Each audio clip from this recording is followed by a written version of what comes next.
I'm Marit Hernæs. I'm the chair of the support group for Sudan and South Sudan. I think most of you people here know me. That is also why I'm sharing the meeting, because I tried to find somebody, but it was not easy. So we decided I'd do it as I know most of you. And I want to thank you, because planning for this meeting, I got a yes from all the facilitators immediately, and they are speaking here for free, although they are the most, what can I say, capable people we have in this country.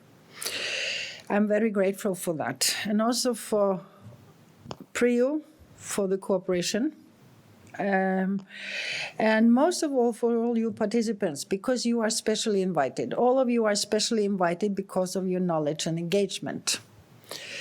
So I know there is a lot of competence and experience in the audience. When it comes to invitation of the Sudanese, that's a hard task, because they are divided in many groups.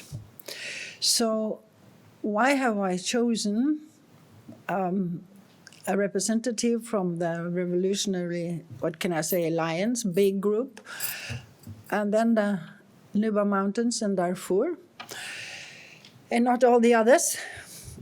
That would be too much, and also because Nuba and Darfur are the last ones to sign and is most relevant. So that is why this is like this.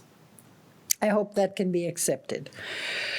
Please keep time. Time is very important here.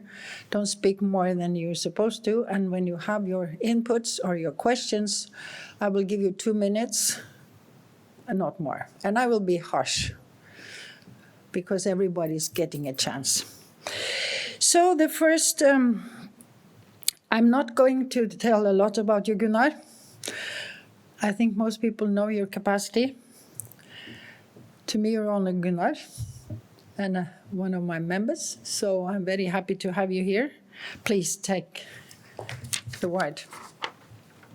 The floor.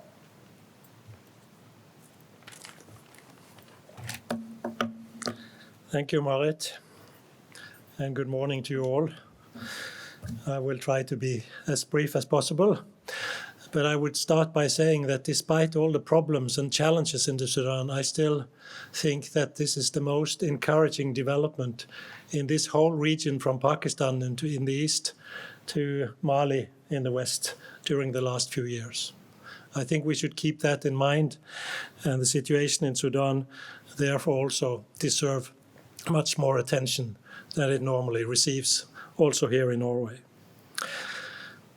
There are, I think, 3 sets of interrelated factors that will be very decisive for the future of Sudan's revolution.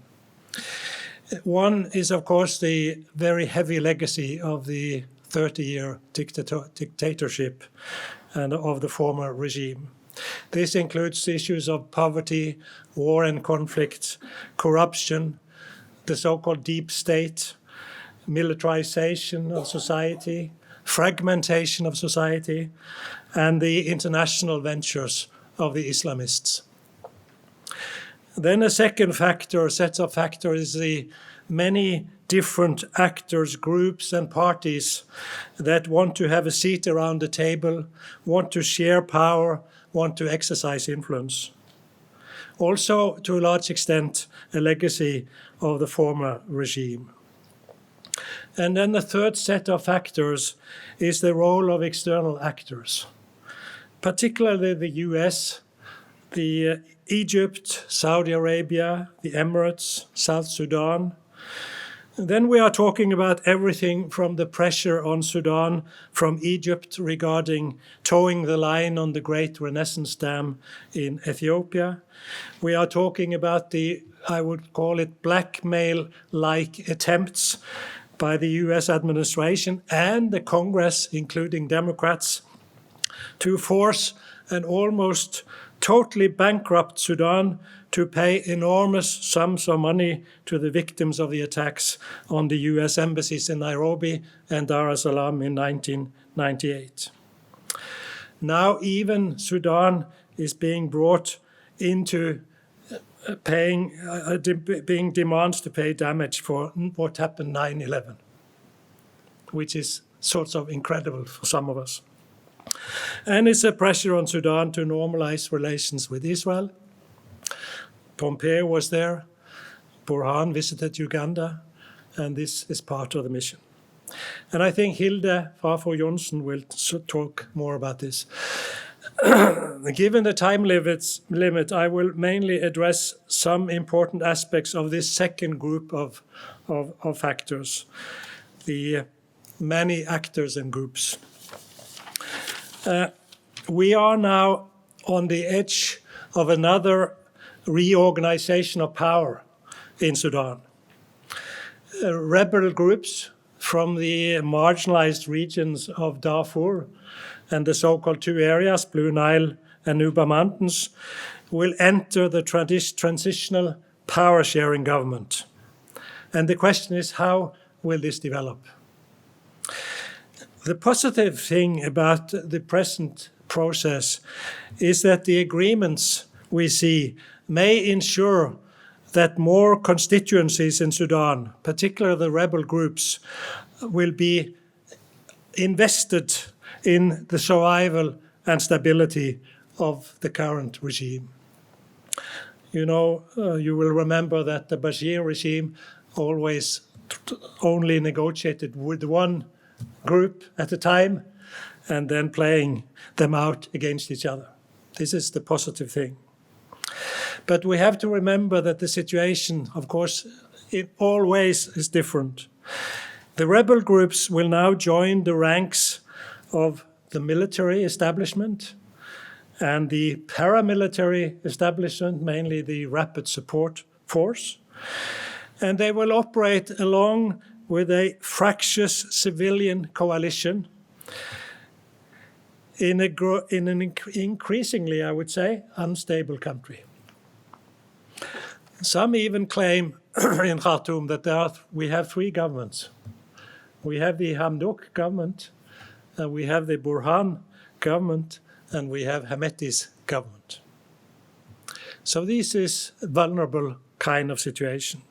So I think that the interaction between the military establishment, the paramilitary elites with Hemeti as the front person, and the rebel elites from the periphery, from Darfur, from the Nuba Mountains, from Blue Nile, will have a very decisive effect on the outcome of Sudan's revolution.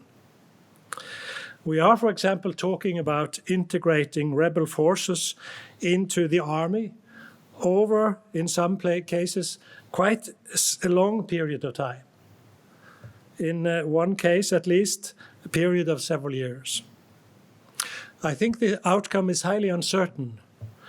The current peace process, I think, is not likely to resolve the new kinds of violence that we have seen, which is concentrated increasingly in urban areas like Port Sudan, Kassala, even my old field area of New Halfa, and some other places. And because such violence does not involve the rebel movements, which are most of them quite weak, have little influence on the ground.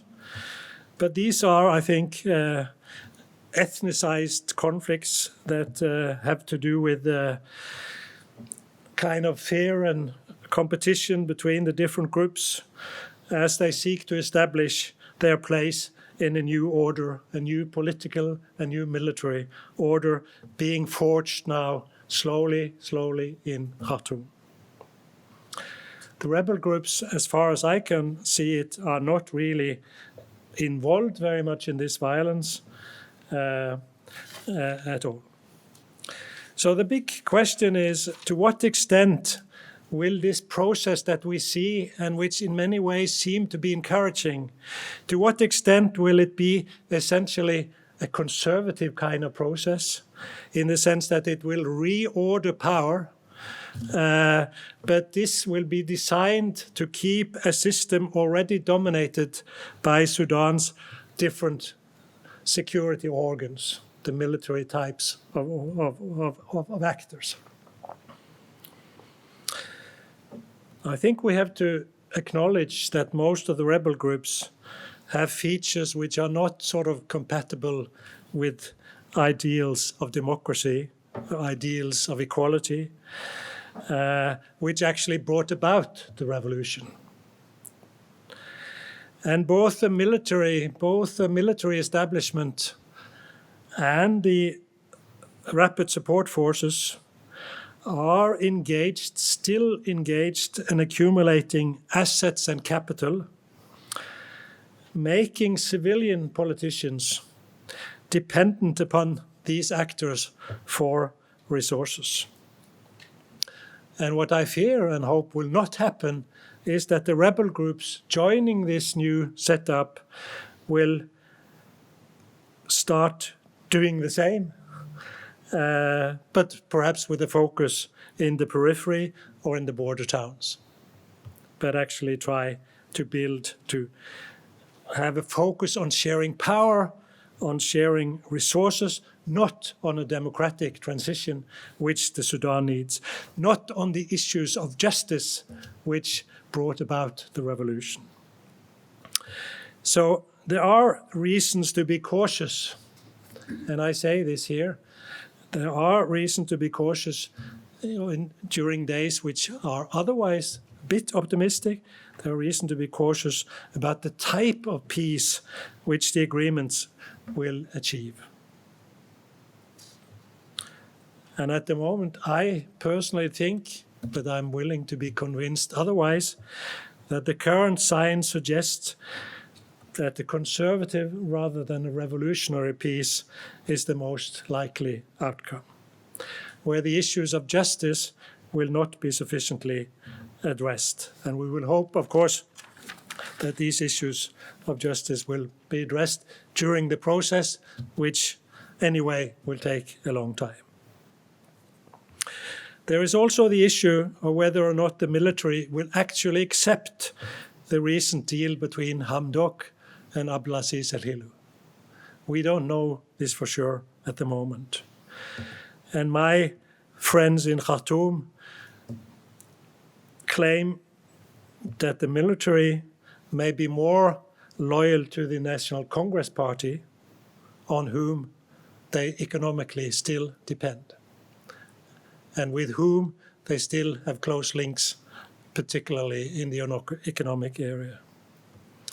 And they also claim, some of them, I cannot prove this, but I know that the periphery of Sudan is full of arms, and that these arms now have been used, most recently in Darfur for a few months now.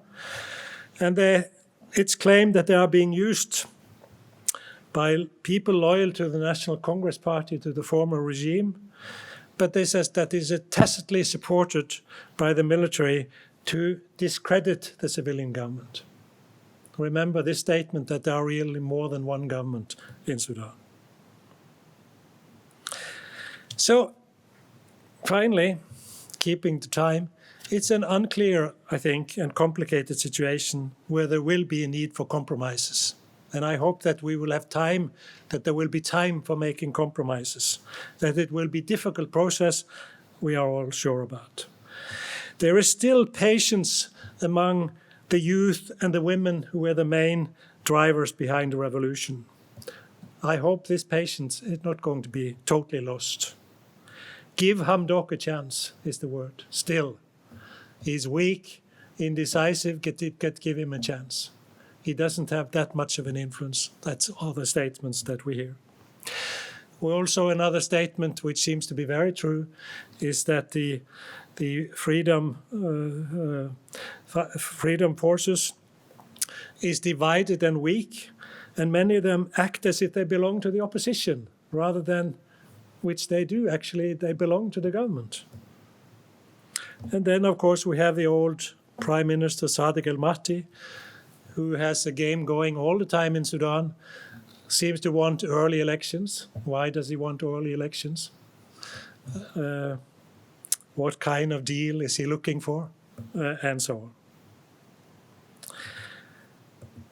But my close colleague and friend of some of us, Samuel Nagar, Sharif, you know her, she wrote to me saying, after listing some of these problems, I said, despite all the problems, she writes, we continue to support each other, to appreciate freedom, because freedom is there to an extent which was not there before, and looking for solutions, which is nice to hear. But my final 2 sentences for the international community, I think some of the most important things what we can do from outside is to help strengthen the civilian government somehow.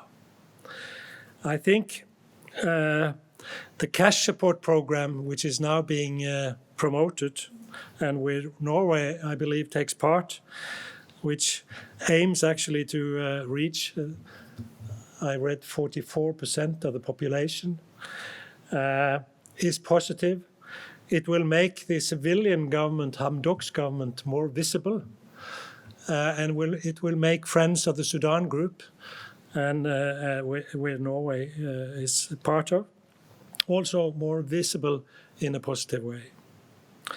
Generally, I think the international community must try to support those forces which move in a positive direction and try to prevent, dampen, soften, stop, if possible, all those forces which may move the country back into a wrong direction, which we all hope will not happen. I think the strongest cards on the hands of the present government in Sudan is that the neighborhood, Egypt, Saudi Arabia, and the Emirates, and Donald Trump as well, they are not interested in the democratic development in Sudan, definitely. But they are more definitely not interested in the old Islamists coming back to power in the Sudan. And that gives some good cards on the hand of the civilian government. But there is much to be done. It will take time, and we are all looking forward to a positive result, hopefully. But there are, as they say in Norwegian, skjær I sjøen, hurdles on the way. Thank you. I'm keeping my time.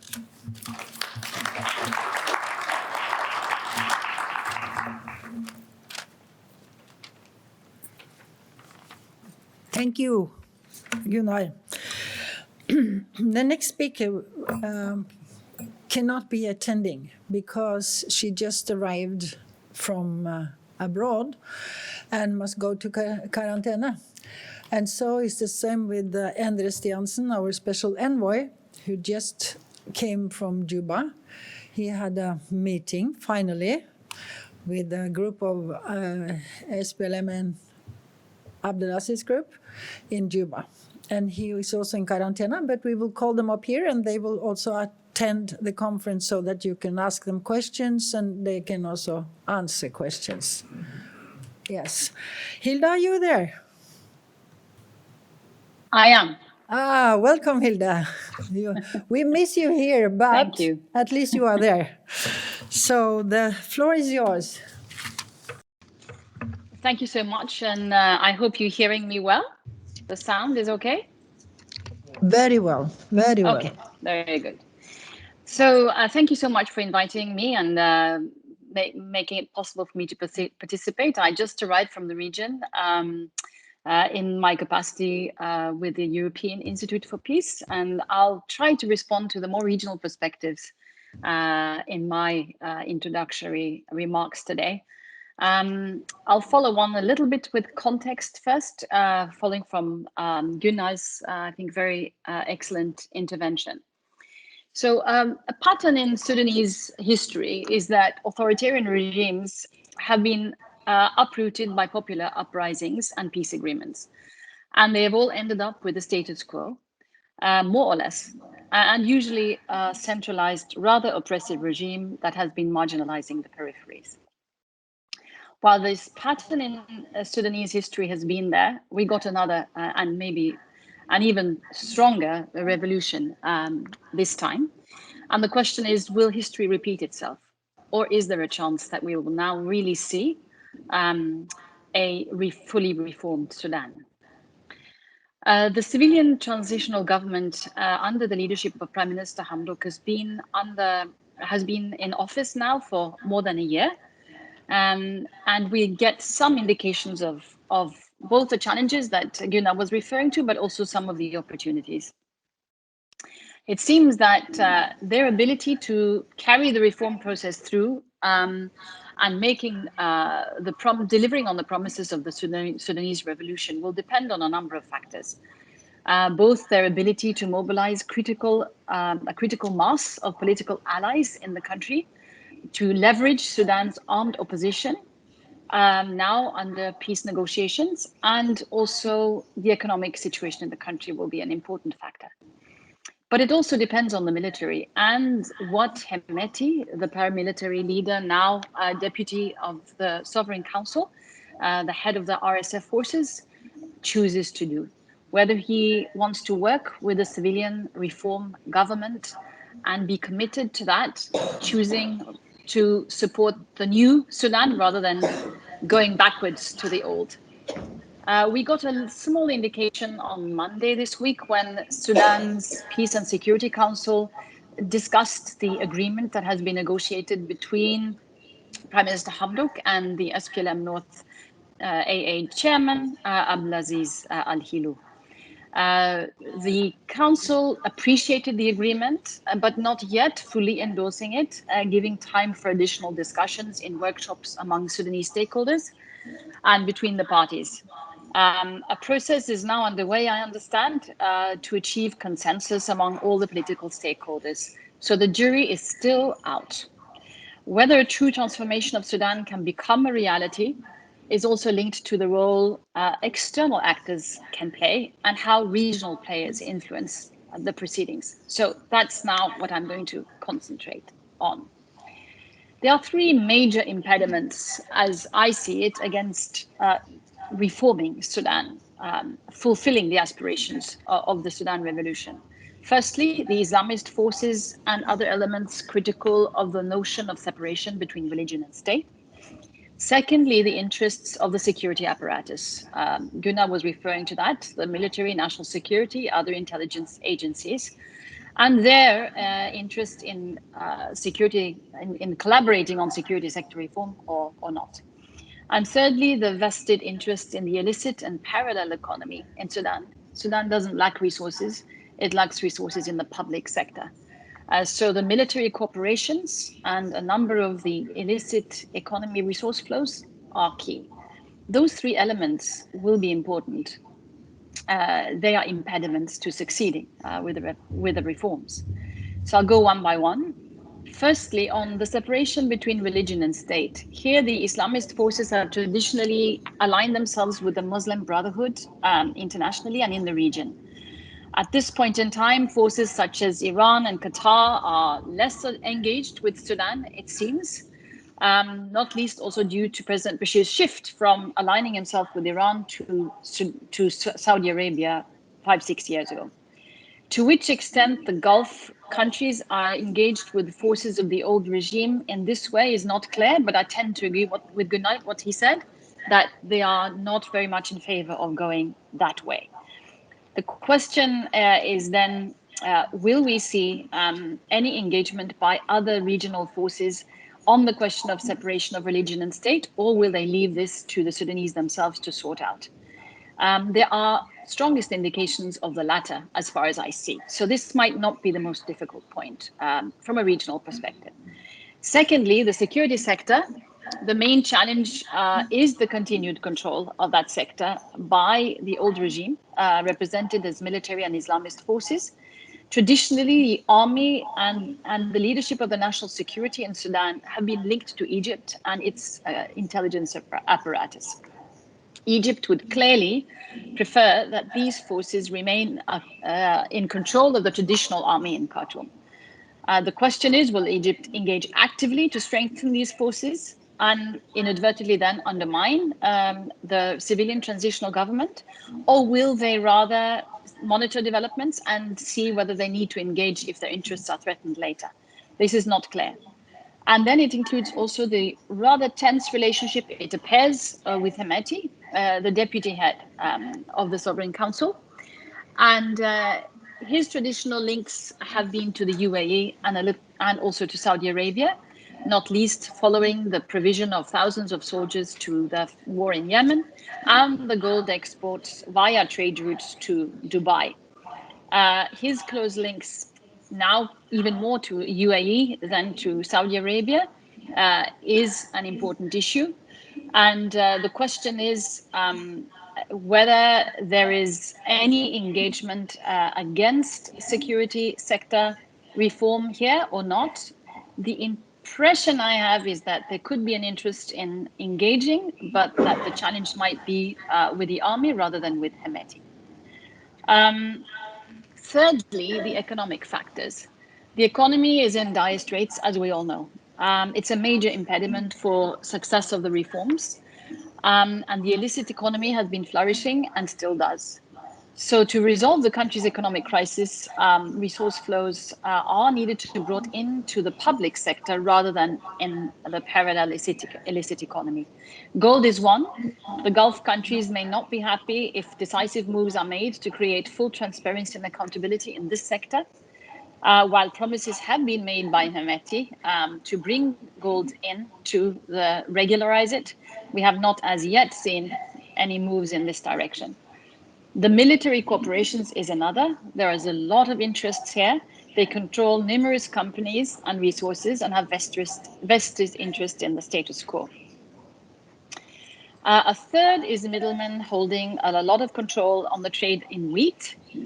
Whether there are interests by neighboring countries in these trade areas, I'm not 100% sure, so that needs to be further clarified and investigated. Nevertheless, given the terrible state of the Sudanese economy and the limited funds provided by traditional donors, Sudan is looking to the Gulf to provide funds for their transition. Both Saudi Arabia and UAE have come with substantial promises in this regard. However, so far, they have not delivered. In the June partnership conference, and I'm sure Endre might say more about this, Endre Stiansen, our special envoy, there was a convening of donors and other partners, and strong commitments were made, but the Gulf countries did not come forward with strong kind of dates for delivering on their commitments or additional funds. Still, the government is not giving up and is working on getting them on board and making them deliver. The oil prices, however, due to the COVID-19 crisis, has implied that the Gulf countries are negatively affected, and it might also influence their willingness to come forward with funds, at least in the short term. So the question is, what then with the economy? I really am worried and concerned about that. It doesn't seem to be an easy way forward for Sudan. And it doesn't seem also that there are enough international resource flows coming forward, at least at the short term. Debt relief process is going to take time. The US sanctions, if they are lifted, might help. But we are in a situation where people are really suffering, and that can impact. I think patience is still there, as Gunnar is indicating in his intervention, but there is really a dire situation. So I agree with him and others that the cash flow or the cash handout, the family support program, is going to be critical as one important avenue. But also, I think the IMF, the World Bank, the IFIs need to look at exempting Sudan from their rules and providing them with additional funding beyond the COVID-19 crisis to be able to alleviate the economic crisis in the country. I think they are far too stuck to and religiously stuck to their principles. They should give an exemption here. Then prospects for success. How do we see this going forward? If we then look at the region, IGAD, Hamdok is the chair of IGAD. And it's very hard to see that IGAD will, as an organization, engage in support of reform forces in Sudan. That is seen as a domestic agenda, and of course, as a chair, that's difficult. Kenya and Ethiopia are no longer actively engaged, neither is Uganda. So it seems to be that they have taken a step back and are focusing on their domestic situation. So there is not much support coming from the IGAD countries in relation to the reforms and the success of the Sudanese revolution. The similar situation for the AU. They are also seeing, I mean, both of them, of course, are blessing Juba's mediating role, but they're not engaging in any further in any way. So the only the kind of only critical issue in the region affecting these IGAD countries is, of course, the guerre, the Renaissance Dam, and the tensions there between Sudan, Ethiopia, and Egypt are really serious, and is in a way, at least in the case of Egypt, overriding any other priority, and they will do whatever they want to or need to do on this file, and other things will have less priority. So we also need to have that in the back of our minds. It's a serious situation. The US and international representatives are mediating between the three. I don't have an insight at this point in time how this is going, but it seems to still be in a stalemate. This is difficult not only for Sudan, it's also difficult for Ethiopia, who's also in a very, very critical situation. As far as other neighbors are concerned, we see border tensions now between Ethiopia, Sudan, and Eritrea, close to the Kassala region of Sudan. And there are now rumors that there are tensions around smuggling networks and elements that are stoking fires, partly maybe supported by military in different countries. This is still to be further clarified. And of course, this does not help. We don't need unrest along the borders for Sudan's reform to succeed. Then, if we look at neighbors further to the west, Chad has engaged more with the peace process hosted by Juba in relation to the Darfur armed opposition. This has been more based on strategic support for the Zagawa and working with Hemeti rather than overall support for reforms in Sudan. So then South Sudan is maybe the most active player here. They have engaged, but primarily out of self-interest, not in support of reforms in Sudan as such. Salva Kiir is pretending to be a peacemaker, motivated by his own political survival, primarily. And it may be surprising to many, but not for some of us familiar with the dynamics in South Sudan. Salva Kiir has used the trusted right hand of former President Bashir, Tutku, as a mediator in Juba, as many of you know. His main role is not to negotiate, which he has no competence in doing, forgive me for saying so, but to link up with old NCP cadres in Sudan and the military leadership of the Sovereign Council, it appears. The strategy seems to be to co-opt the Sudanese opposition forces through positions and handouts, right out of NCP's old playbook. And the resources seem to primarily be coming from the UAE.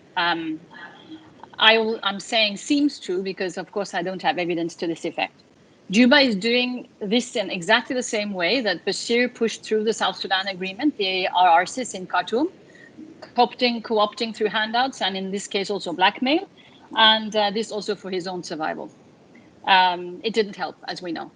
South Sudan has copied the NCP's old practices also here, and they are basically using these strategies.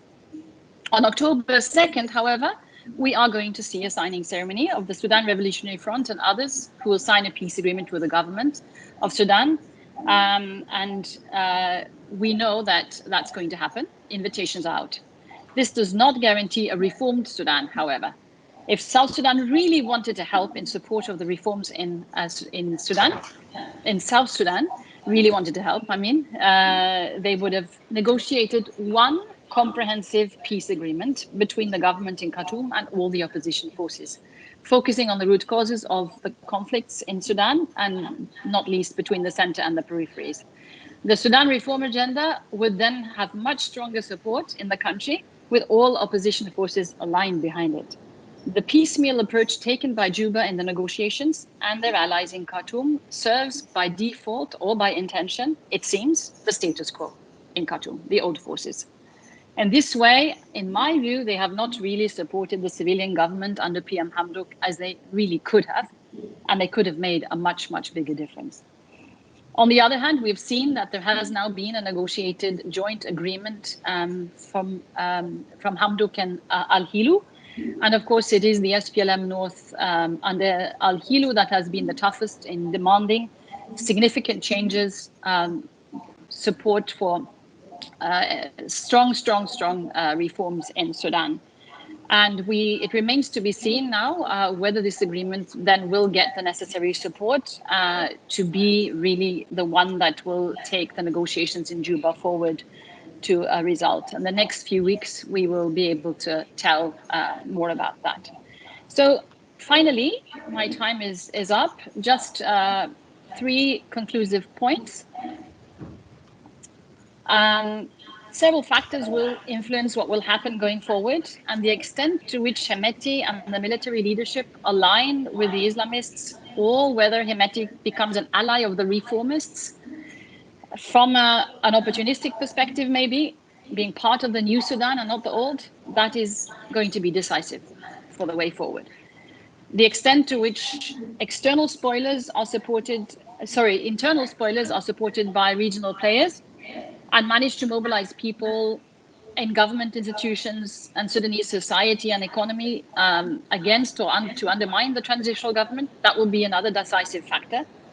And thirdly, the extent to which international partners are willing and able to put pressure for fundamental reforms using their leverage and utilizing the processes that are now in motion in different quarters with IFIs, with the US, etc., confronting also illicit financial flows, demanding security sector transformation, that will also be an important factor. So the transitional period is short, as we know, the reform agenda massive, and the challenges are beyond belief. If they are overcome, however, there is a good chance that the pattern of Sudanese history may finally be broken, delivering a just Sudan for all its marginalized peoples. Thank you very much.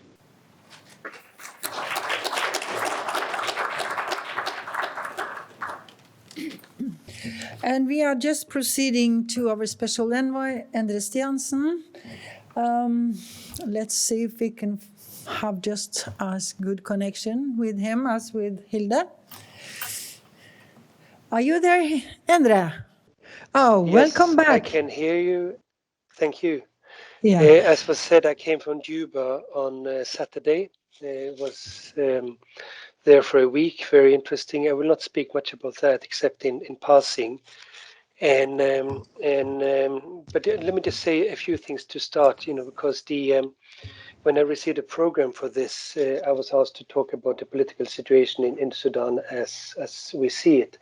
Of course, the 2 previous speakers, who are both really extremely well informed and lots of experience, have covered that much of that ground already. So I will not cover the ground that they already have covered. I'll try to talk about a few other things from a Norwegian perspective. When listening to them, both Gunnar and to Hilde, of course, there were things I would agree with very much, and there were other things I wouldn't agree with. And sometimes my interpretation, our interpretation will be different. Sometimes I think they and I would just have to say we just don't know yet. It's an evolving situation where there are so many uncertainties, so much that is unknown, that it's very difficult to conclude. We don't know where this will go. But certainly where we do agree is that we want this transition to succeed. And that is really what informs Norway's work with regard to Sudan. And that's how we work within the Troika, and that's how we work, broader within especially with the Friends of Sudan group. Let me also say something, but I think to kind of frame the discussion also on the political situation, just to get it going. The first, I think, is that we have to recognize, I think, in a way that's not necessarily always done because people are impatient, but we have to recognize that 30 years is a very, very long time. And the Bashir regime, as we call it now, was very successful in changing to Sudan. And we see that, and myself, I've had, as many of you know, spent my whole career looking at following the economic changes in Sudan. over centuries really. And I was surprised and shocked in many ways when I started my job again, this job in September, and started looking at the issue of corruption, looking at the issue of how the economy had been changed, restructured, and designed to benefit particular groups. And it is so entrenched. It is so on such a massive scale that we just didn't, at least I did not fully realize it. And it takes then an enormous amount of work to unpack it, to reverse these structures that had been in place. Of course, 30 years is also a very long time when it comes to the political culture. And you have a generation who have no experience of a liberal democracy, no experience of the slogans of revolution, freedom, peace, and justice. So what can we expect? But then on the other hand, which is also I think very striking in the case of Sudan, is that the old ways of doing things, what Hilde was talking about, Gunnar also referred to, you had a particular Sudanese culture, political culture. You have actors that were part of, since the colonial regime, the independence regime, and are now still very much part of the regime, and that do business in a particular way, do politics in a particular way. And in that, and it's not a liberal democracy approach, it's a different approach. And that is also causing problems for the transition. Another point, I think it's very important that the two previous speakers have referred to, but I think it's also extremely important to bear in mind for this transition, is that if you look at it, the timing, while we all, welcomed it, we wished it, success, we are wishing it, so we want to help. The timing could not have been worse. Sudan already was in a terrible, economic situation, but it was at a time when the world economy was showing more and greater signs of strain. The oil, of course, Sudan does not have a big oil sector, but still, it relies on countries in the region that are used to have lots of surpluses. They don't. That's the reality. They just don't. So you had in a world economy, a regional economy in crisis. And on top of that, you got the COVID. And then you have the floods now. Sometimes you talk about the double whammy. Here's a triple whammy that really puts difficulties, makes this transition very difficult to cope with and put extreme stress on the stakeholders in the Sudan of moving forward. If you go back, for instance, to the CPA, the timing of the CPA was the best possible because there was a growing economy, very high and increasing oil prices. So you had a bigger cake to share. And that, I think, was one of the reasons why that transition and that secession was quite successful. There was no major hiccup in that. Whereas in this case, very different situation, and we have to reflect on what that means and see what best we can do. But as also Hilde has been talking about, and which is true, there's so much less money around now that we have to think not just outside of the box, but we have to think of how do we do this transition on the cheap. A reference was made to the Berlin conference, which in my view, was a tremendous success. It really showed not just political support for the revolution, but the international community came up with a lot of new funding for the transitions in the Sudan. However, we were not at all able to mobilize what what is needed for this transition to succeed. And we fell also short our own expectations, despite many countries coming up with new money. In the case of Norway, we are in this year 3 times higher budget for Sudan than bilateral support for Sudan. If you count everything, than we had last year. So it's a massive, huge increase. But that, of course, our contribution is too little in the big picture. But it's an indication of a strong will, but it just isn't enough. I think we, all in all, were able to secure pledges for, it depends a little bit on how you count, direct support for this family support program, these reforms were around 500 million US, and then you had additional funding, maybe bringing it up to 800, but the cost of these reform programs, family support program, is 1.8 billion. So there'll be a new conference next year to see how we can top up. And we know, in Norway's case, other countries' cases, money will be more tight next year. So this is a big problem. Just correct one thing that Gunnar said about the family support program. It is meant to reach 80% of the population, not 44, but 80%. Of course, that's very ambitious, maybe unrealistic. But I think for it to be, so the purpose we want to see it, they need to, more than 45% of the population need to benefit. The whole purpose of that family support program is to mitigate, lessen the impact of the very necessary economic reforms that the government is committed to carrying out in the current year and next year, specifically to reduce subsidies, first on fuel, then on other commodities, and to do a float the currency within a period of time. That will impact people negatively. Their purchasing power will go down, be reduced, and so the government is then having a program of cash handouts to people that will be affected, and they reckon that about 80% of the population will be affected.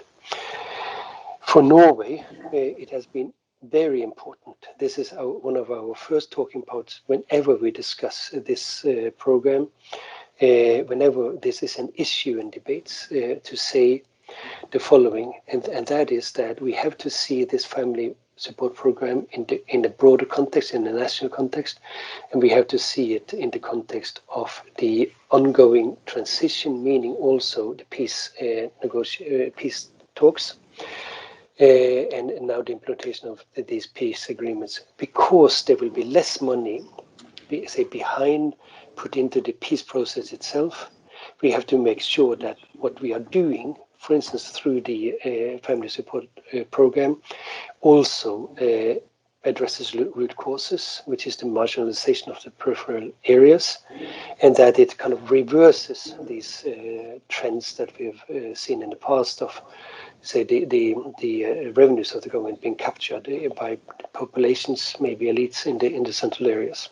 So this is a standard talking point for us, that the design of this family support program, the rolling out, has to benefit people in the marginalized areas as much as people in the more urbanized areas. That is difficult because of lack of infrastructure, because of the legacy of conflict, war, and so on. But we're saying that all of these things are known. There must be ways of dealing with it, and the people doing it must first be aware of it and then act on that knowledge. And I think we're making some progress in making those points. People are aware of it. We're seeing more sensitivity to it.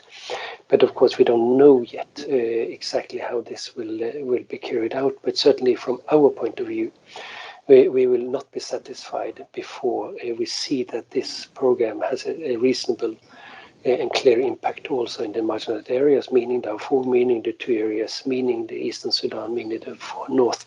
It cannot just be for the benefit of people or to the advantage of people in the central areas. So we're working very hard on that. We also, of course, want to see those reforms in condition to other things. Of course, I could and I would like to speak at length about the situation, maybe, but I want to say, talking about a little bit now to sum up my comments. What can we expect from the political situation? the transition is taking a long time. You know, things that should have been done very early, for instance, concluding the peace agreements, the idea was to do it before Christmas, has taken very long, and now we have seen the agreements. We do expect that the agreements for most of the rebel groups will be signed on the 3rd of October. Then the groups will return to Khartoum, and then starting to have being part of the political situation, dynamics in Khartoum, and everything that we have seen so far tells us it'll take a long time for these groups to find their role in this new dispensation, and to end up, with forging coalitions so that we'll get the decisions. Now, Sudan do not have the time to wait for these decisions. I know that it's unnecessary. I know that it's creates ownership, reaches consensus. I know all of that. But it means that many of these issues that are central to the revolution, freedom, peace, justice, will be put on hold. And we also seen that too much these discussions are conducted by people, say, within that somehow belonged to an old establishment. The discussion isn't necessarily broadened, and I think that's very unfortunate. It has to be a broader debate about it than we have seen so far. And I think it'll be very difficult. And I think, just to give you 3 examples of how long this will take and how difficult it is, but also how old way of doing politics, taking too long to get the decisions, will mark it. As I mentioned, there's been debate now on there's agreement to deal with the subsidies. It's not policy yet. It's policy, but it's not happening yet. It's held back. It's being held back. It's postponed for all the good reasons, but it's necessary to do it. You will not be able to reap the full benefit of the national support. It's not a program that was designed to help the poor people. It's for the benefit of the urban people that are better off. So that's the subsidies. The exchange rate you can do to that. And then I also want to use a very, very interesting example that just happened, that will be debated, I think, for generations of historians, and that's the agreement between Prime Minister Hamdok and Abdelaziz. They agreed in Addis on the 3rd of September, on very clear language on the separation of state and religion. And they linked that to the issue of self-determination, saying that if there's no real separation of state and religion, if the people then have the right to vote for self-determination, understood as self-determination. There is, interestingly, but let's not debate this, but there's interestingly both an echo to the CPA in this, and there's an echo or a reflection of the Ethiopian constitution in this.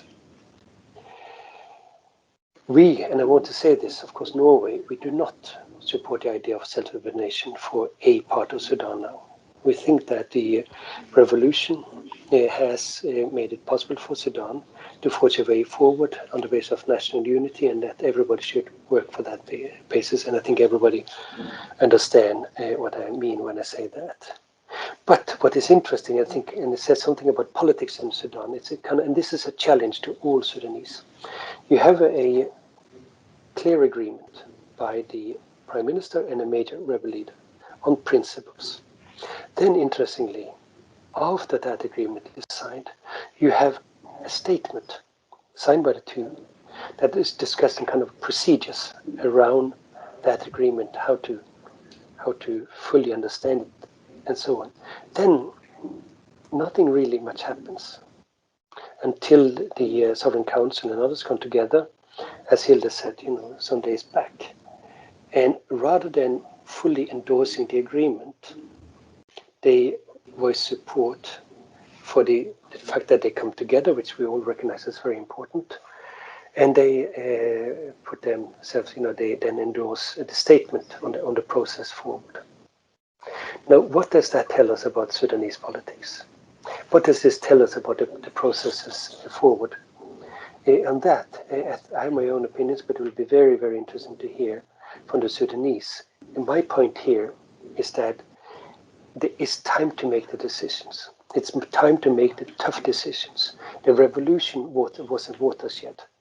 You must capitalize on that. You must use it to forge a new Sudan that is more inclusive, that it's real break with the past, so that you together will be able to take the difficult decisions that are needed to get the new Sudan that you want to see.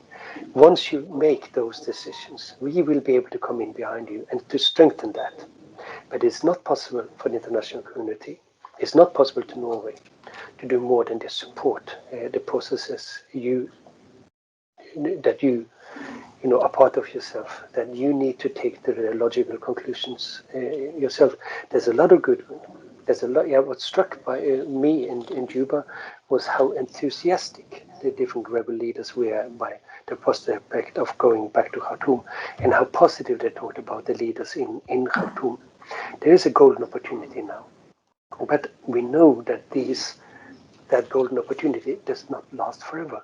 The economy is in terrible shape. Inflation is higher than we've almost seen in the case of Sudan. People are suffering. How long can this wait? This time aspect, is very, very, very, very serious. And I really, my appeal when talking about the political situation in Sudan is that for people to again come together and to show the same spirit of cooperation, of collaboration, of goodwill, as they showed during the revolution now, to come through, past not just hurdles, obstacles. These are major challenges that you'll have to face together, to find solutions to together, and do it quickly, rather than have these drawn-out processes that only serve to undermine the achievement of the revolutions. That really puts in, I think, in danger this transition, because it is not, it cannot be a never-ending story. It has to give the results. You have to face, if you are facing the difficult situations together, you need to come to solutions to those challenges together, and you must do it sooner rather than later. Thank you. Thank you to Endre. They will both be with us all the time. And the first one to speak, I'm very happy to introduce Marit, who is speaking on behalf of the Sudanese Professionals Association. There are about 20 groups in Norway, and I wanted very much a woman's voice, because the women were so active during the revolution. So I'm very happy that you took the challenge. Marit, the floor is yours. Thank you.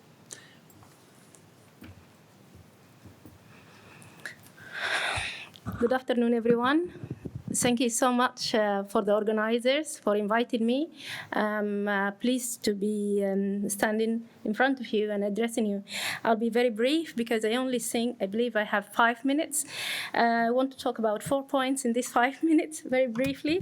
And that is our analysis from the SPA, the Sudanese Professionals Association, تجمع المهنيين السودانيين.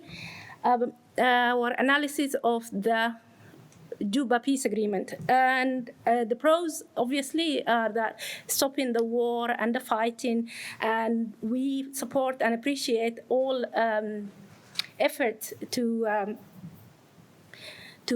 bring in peace to the Sudan. However, we are watching this agreement with great nervousness because we think that, fundamentally speaking, it is in direct violation of the charter, the constitutional charter, from the start.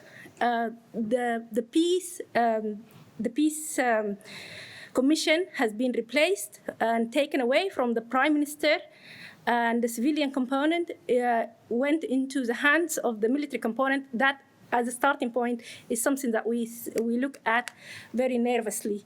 And the second one is that it is in violation with the agreed number of representations. We believe that the SRF have reached a deal which is disproportionate to their presence, that be military presence or popular base. That in the future, in further negotiations with Al-Hilo and Abdel Wahid, can pose a big challenge. Thirdly, they claim part of the Sovereign Council of the Legislative Council when it is set up, and the Ministerial Council. However, this is again in violation, direct violation of the charter, the constitutional charter, Al-Wasiqa al-Dasturiya, because what it is that the transitional government are the ones to set up lay the ground for the election rules and regulations. And being part of it, that will jeopardize any future election rules and regulations. And from the beginning, the position of the SPA that any participation in the transitional government will automatically disqualify into further running into the election, because you can't be the one putting the rules and running the same elections. This should be different, and hence came the SPA, among others, with the idea that we should have an independent, technocratic transitional government. This is being violated now, and this will have consequences. We watch the Juba agreement with great nervousness. We hope for the best. It opens up the constitutional declaration widely, opens for violations. If it is violated by the SRF now in these negotiations, it might very well be violated by others in the future. We believe in peace, but we believe that peace is not done with agreements that be in Juba, Addis, Berlin, or wherever. Peace is done in the ground. And as a SPA, we work in the ground. We work in the ground. We believe more than the peace that is in Juba. We believe in the sitting in Nyertati, in Kutum, in Ad-Dain. This is our means. It's not a secret. This is how we operate. We operate by mass mobilization, peaceful mass mobilization. We have brought down a very aggressive regime, supported mostly by the international community, and we did bring it down through these means. We believe in these means. We will continue to use them. We will continue doing sittings in Kutum, in Nyertati, in Damazin, in any place, because this is where peace is built. It's not built in Juba, and it's not built in Addis, and it's not built among these guys. With all due respect to the political leadership of the Sudan, that be military, rebel, or civilian. We believe in women. The SPA have a wide base of women, and we also have direct contacts with different groups of women. Mensam, a collective group of women. Al-Ittihad al-Nisa'i, another collection of group of women. We have groups which are for demand reforms, we are actually a trade union group. However, our political situation in the Sudan is so extreme that we are enforced into politics. It's not because it's not a choice. It's a thing that we are faced with. It's a challenge we are faced with, and therefore we entrust ourselves into the politics. Not forgetting at all our usual trade union outlook and demands and so on for better life. This will create the development of the Sudan. This is just an example of our work in Nyertati and in Damazin, and how what we want and our demands. We don't want war. We don't want weapons. We do not want looting. We want to do it like we did it in Khartoum, and we will, and we are confident that we will. My last 2 points is, the first one is about, are we still viable? Or is it just that we are young, optimistic people who are dreamy, are irrelevant anymore? Now that al-Bashir is gone, we're going to step back and leave the theater for leaders of rebel movements and leaders of, and so on. However, we are still relevant.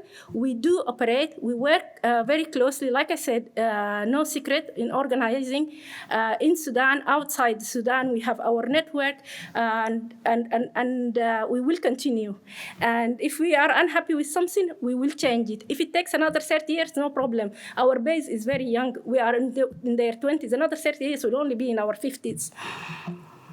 And I want to disagree with Endre. Norway can do more. And it is fine that we receive from the Norwegian experts that Sudan has been blackmailed a big time. It always has been blackmailed. Since before independence, it has been blackmailed. It has been blackmailed, but Norway can do more. And I wish that, especially the speakers here, and I'm addressing Hilda, that we want to avoid the circus. Not every problem can be solved by throwing away money into the problem. You need to do more politically, more pressure politically in order to reduce the pressure from and the blackmailing that is happening to the revolution and to the young people of the Sudan, represented by SPA. Thank you very much.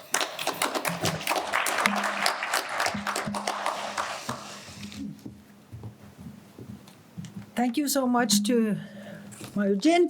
And then a representative from SPLM-N, Nuba Mountains. He's the spokesperson for Abdelaziz Tahir here in Norway. But also the leader of the Norwegian group is attending, Jaco. Jaco, please, you have your 5 minutes.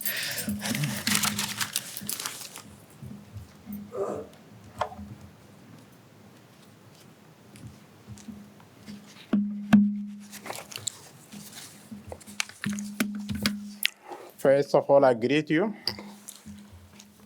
in the name of our people, Sudan, and in the name of Sudan People Liberation Movement, North. Actually, Sudan is in big problem, and it is a challenge, and it is our historic responsibility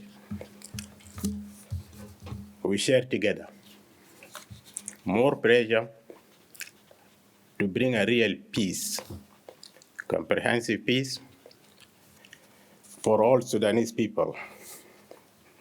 We in the SPLA North do believe that a clear commitment to address the root causes of the civil war in Sudan is an urgent matter.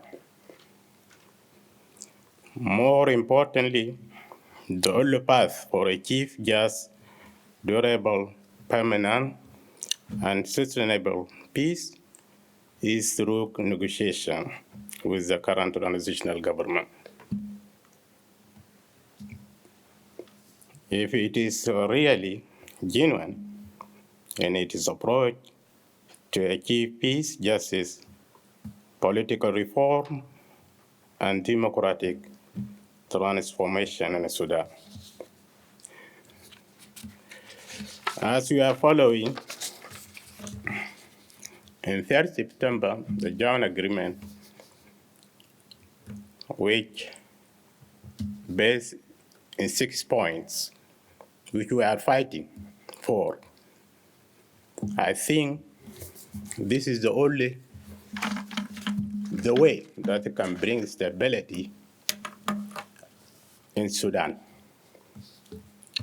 Sudan is a multi-racial, multi-ethnic, multi-religious, and multicultural society. Full recognition and accommodation of these diversities must be affirmed. This is a joint agreement between the Sudan People Liberation Movement North, Commander Abdelaziz Al-Hilo, and Prime Minister of the Republic of the Sudan, Dr. Abdullah Hamdok. This complete political and social equalities of all peoples in Sudan must be granted by law. A democratic state must be established in Sudan for Sudan to become a democratic country where the rights of all the citizens are enshrined in the Constitution should be based on the principles of the separation of the religion from the state. This is very crucial and very important that Sudanese people can be equal. No Islamic State, as I mentioned before, and this is what we are fighting for. Sudan, transitional government led by Dr. Hamdok, is mandated by people. This is a civil authority we want. But the problem, the threat, a big challenge and threat for the Sudanese people is the military. So, as I appeal to international community to play historic responsibility to support an agreement that will come to Sudan or to support the Sudanese people.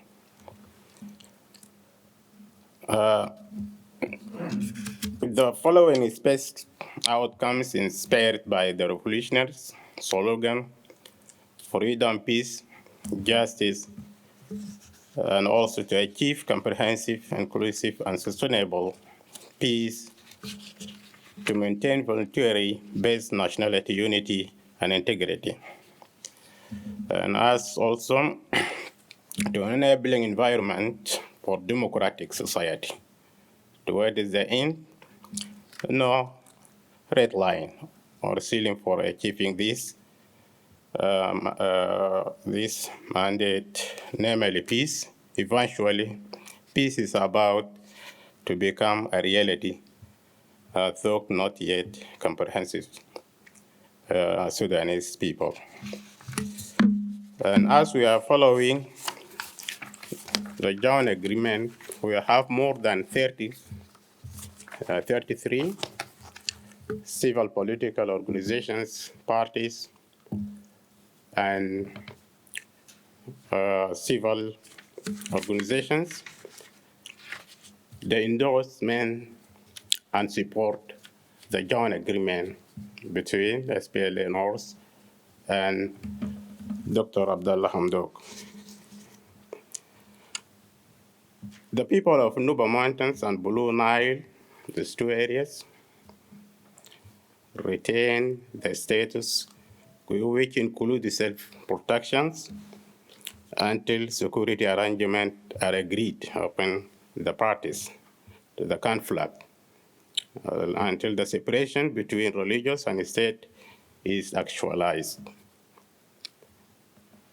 The parties hereby agreed to maintain cessation of hostilities throughout the peace process until the security arrangements are agreed upon. We have here also principles of propriety and fair sharing of power, wealth among the values of Sudan must be realized through the constitutions. And now we have bigger challenges now, as one of the speakers, and when he mentions about whether Sudan remain united or is going to be divided. It's not two governments or three, no, it's more, as we know. There is threat for the peace. The most very important for the international and all of us to know, it is the government itself and Burhan government, and we have also militia of the Omar al-Bashir, they're still there. And also we have also problem situations involving in Far East.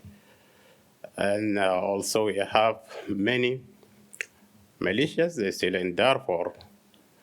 And I think Juba is playing a good role to bring all the Sudanese people for negotiation. But I think without international guarantee that there will be no peace out in Sudan. Sudan is going to divide it into 5 countries. And I don't have more to say at the time. So I say thank you very much.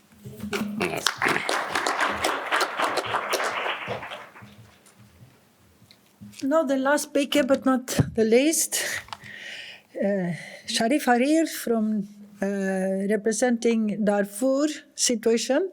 Please, Sharif.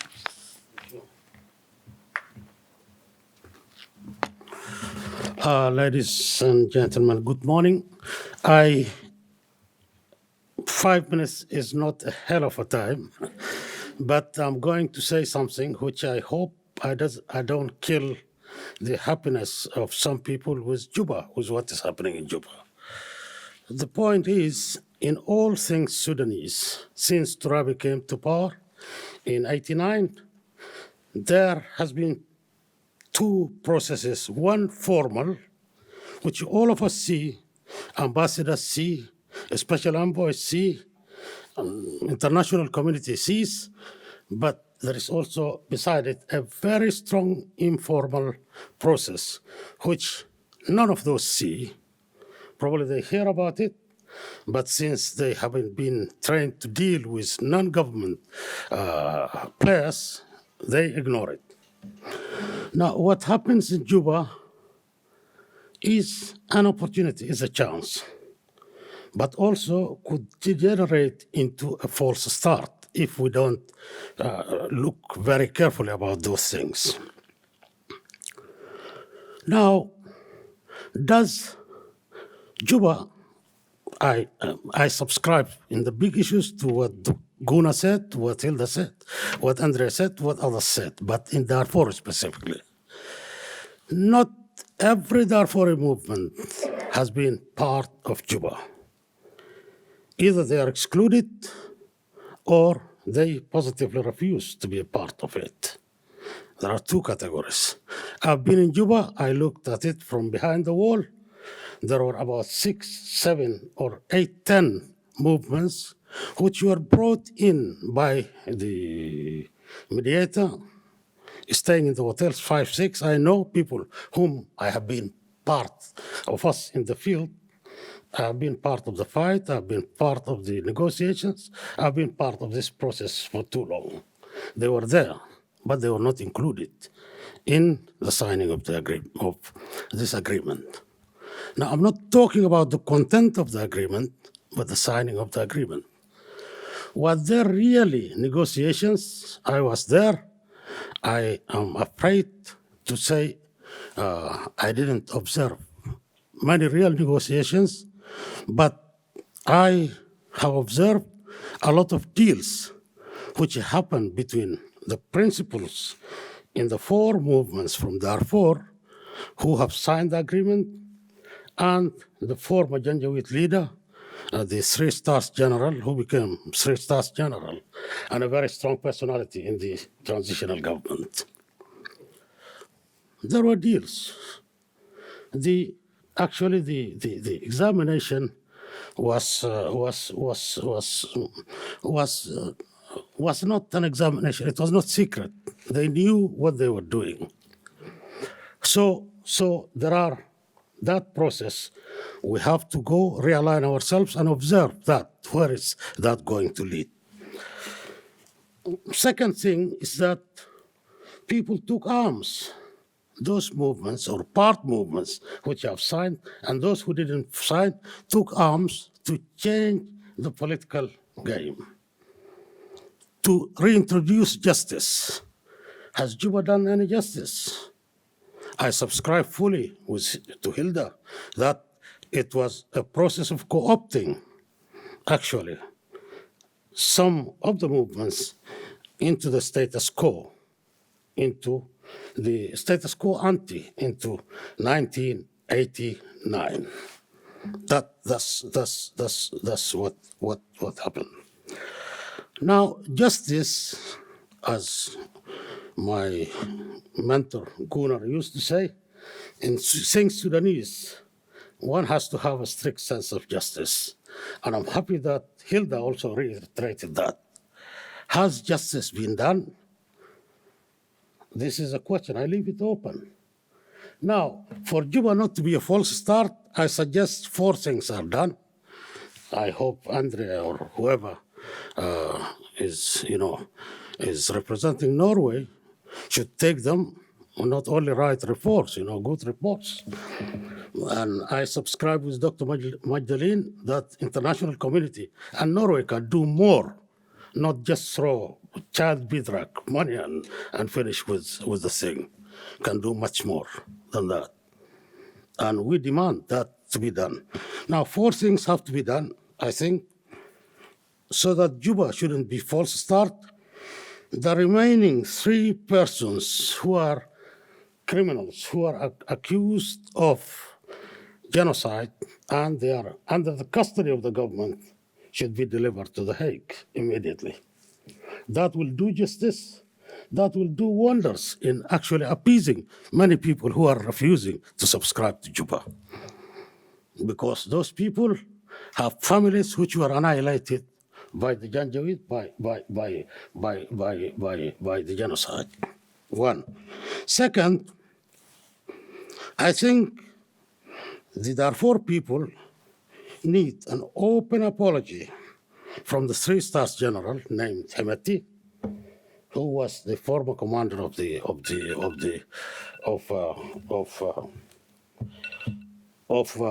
Janjaweed and presently the commander of the SRF, RSF, Rapid Support Forces. Then the 3rd thing is to find a way to include at least those 6, 7, 8 movements which are sitting in the hotels in Juba. Thank you.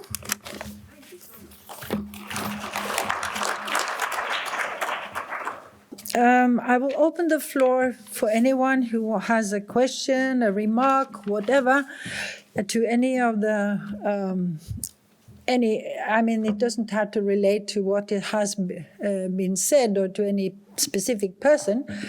I will try to have Henrik help me to see who is asking for the floor. I will give you 2 minutes.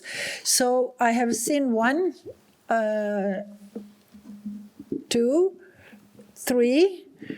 Yes. Can the 3 of you just take the seat here, because you can speak from any of these speakers. So just Pio, Dalelo, Hatam, can you please go and I'll give you the floor one by one. My name is Pio Ding. I work with the Norwegian Church Aid, and I'm usually in my culture, you don't grab the meat first, but and usually I eat the bones. But the trick is that the sweetness is in the marrow of the bone. But now I decided to grab the meat first. First of all, I really would like to thank Prio for organizing and SFSS for organizing this timely fora and bringing us all together. And despite, like we're saying, the challenges that are there with Sudan, I know I have 2 minutes, with Sudan and other places, we are still able to come together. And with the technology and with the distance we have by the virtual connection, we have Hilda and Endre with us here, and we can have this. And for me, why I'm saying this is important for this process to have these discussions, because you can see the myriad of challenges that have been put. And I just noted some of the terms that were used here. You have fragmentation, fractious, vulnerable, unstable, uncertainty, unknowns, layers of conflict, all these challenges and myriads of challenges. This is the fact, and this is the fact of the Sudan process. It's a very, very difficult process, but we are in a process, and I would like to just join in supporting what Gunnar said. and also with Endre and Hilda, supporting the forces of those civil, be it civil population or the forces of youth, let me call it that way, in Sudan. But I just want to make some caution, and then I want to ask some questions. Then you have to hurry because Yes. you have 30 seconds. I have a lot in my heart. So Sudan is a very important country. And as Gunnar said, from Pakistan to where this is one of the biggest processes, as much as fragile as it is, but it's quite important. So I want to just again thank Gunnar, Hilda, and Endre, and Harir, and Dr. Majduline, and Jaco for the good presentations that I've given in a bit. And I want to go back first to Endre. Yes, this has been a 30-year construct by the Bashir regime. And that exactly pointing at that when we go into this, we need to take time. I don't want this thing of the international community coming in and having as much as there's urgency, but at the same time recognizing that you need to take time to address this, because there are several myriads of interest. The SRS is self-destruction. Thank you, your 2 That's minutes gone. Okay, but then I have some. But let me ask the question. Let me ask the question then to how do we ensure? Let me ask Majduline and the Darfur group. How do you ensure I've got different interests? What mechanisms do you have in place to try and now, when you're walking this journey, so that you're not fragmented, and in your mobilization, how do you then subscribe to the bigger political process? I would like to say to Endre, and I mean about Norway is in the Security Council. Norway can do a lot, and I have a question with regard to the guarantors to also this peace process, where I don't see a clear guarantors to this peace process. And number two, will Norway also support the delivery of the 3 groups, as Harir said, to ICC, because this will go a long way to reassuring, as he rightfully said, people in Darfur. And then also the financial aspect, I know that is it, but the mechanism, what mechanisms are there? And again, to the group, how do you bring other groups and make compromise? How do you bring other groups, broaden the debate? Because I think that's, Endre also put it, it's to include the inclusivity and participation in all these different, so that they can be able to talk and come to some point. Thank you. Thank you, P.O. Then Haitam, can you please... Thank you, Marit. My name is... we need to have some questions before I give the word to those ones to answer, isn't it? So I will save time for them. Please, Haitam. Okay, it will come. My name is Haitam Al-Nosh. I'm this context, I'm Sudanese, and I'm also a development practitioner. And thanks, it's heartwarming to see the genuine interest in Sudan and Sudan issues and the strong engagement. And I'm starting, I will come to the question. The comment is, no one can afford that history repeats itself in Sudan. While everything else around Sudan, within Sudan, in the whole world is changing, has changed and is changing. So the outcome of a repeating history in Sudan amid this is failed state. Ironically, the main argument to accept the power sharing agreement with all its pitfalls was to keep Sudan together and preventing it from being failed state. So this is a real irony here, and it is real deadlock, because the very same pitfalls are blocking the path to durable and fair peace. So we have deadlock. I'm sure about one thing: we need to confront the deadlock. I'm less sure about how to do that, how to confront the deadlock. So my question is, what are the elements, the factors that we need to target, to deal with, to crack at least, not to break, maybe to crack the deadlock? Because this deadlock has its reasons, it is players, and not least, it is beneficiaries. So what are the elements that we need to target to break the deadlock, or at least to create some cracks in that deadlock? Thank you, Haitham. I hope somebody wants to reply to you. Danilo, please. Thanks for the chance. My question is goes to Gunnar, but others can also address it.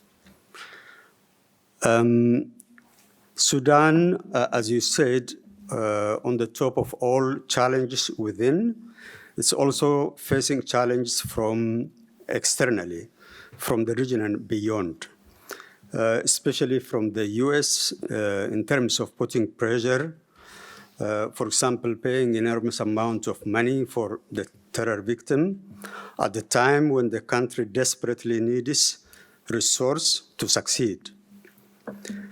And two, also putting pressure to normalize relations with Israel. Wouldn't this directly or indirectly strengthen the camps of the old regime and the Islamist alliance with unintended consequences? Thank you. Thank you. Then it's Peter. Latana, please. Thank you very much, Marit. Thanks to the speakers that have given us information, and very important information for that matter. I have two questions. Since this agreement, my name is Peter Natana. I represent the National Salvation Front in Norway. The National Salvation Front is an armed opposition movement in South Sudan. Since this negotiation or the agreement is negotiated in Juba under the leadership of the government of the day in Juba with the chief mediator, Tutkel, I want to ask the question that this agreement for Sudan, is Juba having the interest of seeing a political transition in Sudan, since it is not able even to implement the political transition in South Sudan itself as a guarantee of the agreement? The second question would be, what pressure can Norway make to South Sudan so that there's peace in South Sudan, if at all we need to see the success of any peace in Sudan? Thank you. Thank you, Peter. Then it's Jaco Kalu, please. Yes, sir. Yeah. Sorry. Thank you for the opportunity. My name is Yasser Kalu, as I mentioned. I'm the SPLM chairperson here in Norway, working closely together with Mr. Jaco, the representative of SPLM North, Abdulaziz Al-Hilo. I just want to gain this opportunity to address the organizations, the relief organization representative here in the hall, and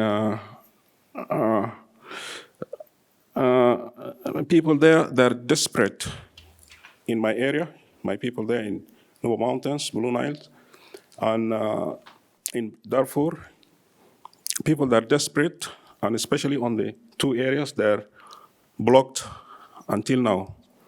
The previous government was using the food as a weapon to support, to terrorize, and their intention was to get the land, not the people. So after the revolution, we expect that the siege will be removed and people will be served by food, by medicine, and by services. But the question is, until when? Our people should pay the price. Until when? They should suffer. Until when? They should wait. Children have been born on the 2011. Until now, they don't know or they didn't receive the vaccines. So I I just urge, and I just want to know when the light come on the horizon for my people to get access to the basic human needs. Thank you for the chance. Thank you. Next speaker is Sadia. Ja, hej allesammans. Jag heter Sadia Bashar. Jag kommer från Västervål, Larvik. Jag är kabinettssekreterare i SPLM Noor. She's a women's secretary. Ja. Så jag har samlat alla det som säger, och det är viktiga punkter som dere har sagt, det som har snackat för. Men jag har någon spörsmål. Alltså, denna spörsmål gäller Majduline. Ja. Vi ser vad som sker i Juba och det som skedde i Addis Ababa. Men vad är garantin till att denna avtalet ska bli som vi vill? Det är en. Det andra ting att i Khartoum ända det är många som det var ledare i gamla regeringen och de är väldigt aktiva i social media eller mellan folk och sånt. Varför de är fri ända? Sällan att dera vet eller din regering vet att de sätter hela tiden problemen från dem för att föra det som de vill, eller att byta eller att skifta landet och göra det som är bättre till folket. Och tusen tack. Thank you. Trond. Thanks. First of all, thanks a lot for arranging this event. It's highly appreciated. And I think it's also highly needed. I have one short question for Gunnar, actually. And it's based upon Endre's very straightforward stressing that Sudan is in a hurry to reach decisions making the necessary changes. And then, Gunnar, from your outside perspective, how do you judge that the Sudanese and Sudan has the same hurry and are able to make the changes in time? Thank you. Thank you, Trond. And then lastly, Dominique. Hello, my name is Fakhruddin Ibrahim. I'm a Sudanese human rights organization, next leader in Norway, and from Darfur. Thank you for all these people who talk about Sudan's problem, and they investigated Sudan's problem very well as we know that there is many challenges now force in Sudan. The transitional form, the economics problem, and the peace agreement that has been signed lastly in Juba. My question or my comment is directed to Dr. Sharif and Gunnar. Dr. Sharif mentioned that the agreement doesn't touch the people on the ground. Therefore, people who has been suffered many times from the civil war. As we know, when the Bashir government has finished, the people and the revolution was very great to end this problem in Sudan, but still there is Congress or some of parts of regime in Sudan still going on.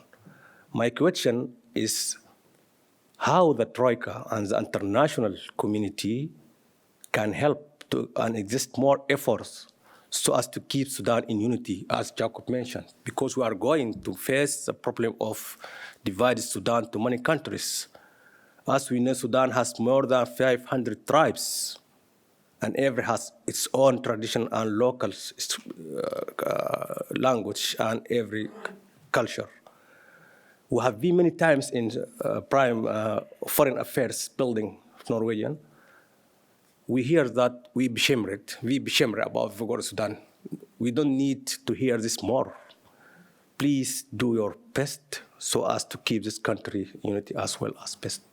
Thank you. Thank you. Now, in respect of people's time, I said I've also given 2 minutes for reply for answering the questions, which is very brutal. But I know people had other commitments after this, and that we try to keep time as much as we want. Who wants to start? Majduline, would you like to start? You just take any microphone. Gunnar, you can take another. Then we have Hilde and Endre there. The role of the US will, whether we like it or not, be very decisive, I think, or at least very important. I spent time in the US when Trump came to power, and you may remember that his first foreign visit was to Saudi Arabia, where he actually had 8 different contracts for hotels, and I think also a golf course or 2. He is very closely tied to the Emirates and to the Saudis and to the Egyptians. So in the White House, he will primarily listen, I think, to what is said in these 3 countries. But there are other interests in the State Department, and I think Norway could play a role, and I hope they do, since they are part of this troika. And I know they give priority to this, to try to get the best from the Americans. But it's very, very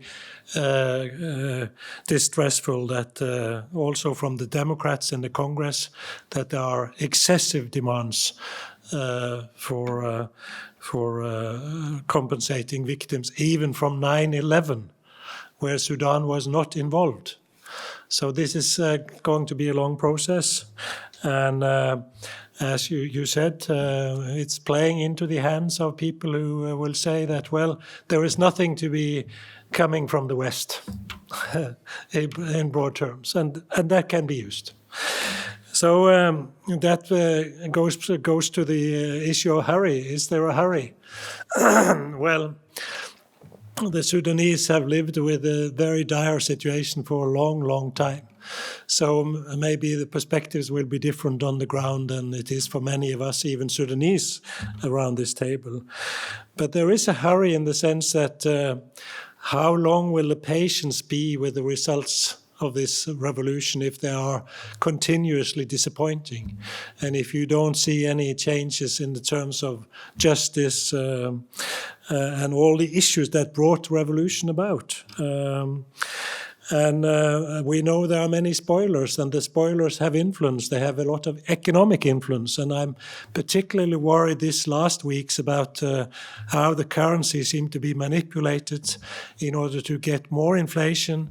As Hilde said, the reluctance to bring gold and other factors into the public economy, the great reluctance of the military to hand over the military enterprises, and so on and so forth.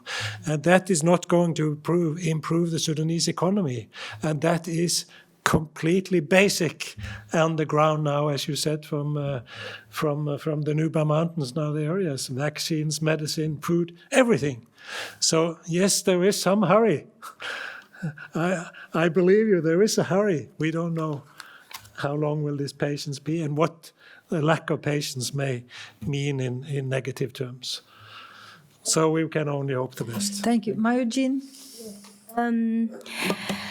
Thank you again for the participants for asking the questions you asked. I will start with the first question, and that is your question, and you were asking what is your mechanisms? What are your mechanisms for reaching out to different groups? Our mechanisms, like I said, are very clear and not a secret at all. We organize through committees, resistance committees, لجان المقاومة, trade union groups, and we have direct go to WhatsApp. We have direct contact with our groups in the different areas. This is our mechanism. Organization on a grassroots level. We do not hold arms. We will not hold arms. And it was best put by one of the martyrs of the revolution. His name is Al-Walid. The Sudanese know of him very well. He said the sentence: the Janjaweed, the rapid response forces, were holding a gun on his face in June last year, and they said to him, "Stop making terraces in the street." He said, "I will not stop. You do your job. and I will do mine. He continued building the terrace. He was shot dead at that point. That is our slogan. Let the international community blackmail as much as they do, which, like I said, is not new at all. It was from before independence. Let the political leadership of the Sudan be as corrupt as they are, both politically and morally. We will continue to do what we are supposed to do. If we have managed, and we did manage, to overthrow the Bashir regime and to defeat them, we will also be able to take this revolution further. This is not wishful thinking. This is a determination. There has been a lot of talk about patience, optimism, and pessimism, and so on. We don't have a place for emotions. This is not an emotional situation whereby I can afford. It's a luxury. Being fed up is a luxury that we cannot afford. Young people of the Sudan, we cannot afford being fed up or hurry or being impatient, because we have a very dire situation that we have to deal with. And in dealing with this situation, we will do the thing that we know best, and we will continue doing it. We do not believe in peace talks in Doha, Berlin, Paris, Juba, you name it. I mean, every single capital in the world. We never believe that that will bring peace or justice or freedom to the Sudan. In my slides, which were just very brief and short, I will just say, translate a few of the demands of the Nertati sitting in Darfur. They wanted the leader of the wali, the governor, to be removed. He was removed. They wanted to stop the bicycles. Sorry, I'm just literally translating right now, so yeah, it takes a bit of time. The bicycles run by the militias.